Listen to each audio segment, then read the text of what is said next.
Hey guys, welcome back to the channel. This is DelftStack, and today I'm going to show you how to fix Chrome restarting problem PC.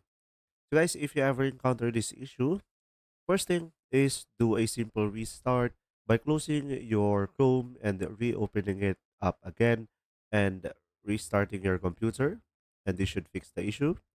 Now, if it still doesn't, what you could try to do is select the three dots on the top right over here, and now go ahead and go to the settings. Now, here on the settings, go for the privacy and security tab. And now we are going to delete the browsing data. So guys, sometimes if you haven't deleted your browsing data, the data can accumulate, and too much data, of course, can slow down your computer. So make sure to select all time over here. And of course, you can just simply select these four over here, which is the most important things. And you can select show more as well if you want the others, as you can see. Now, by deleting this data, this will free up some space into your Windows or computer, and mostly this can fix the issue.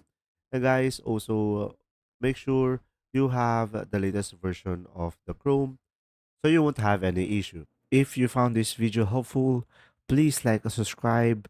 And if you have any questions, just simply go ahead and comment down below, and we will do our best to answer them all. And see you in the next video.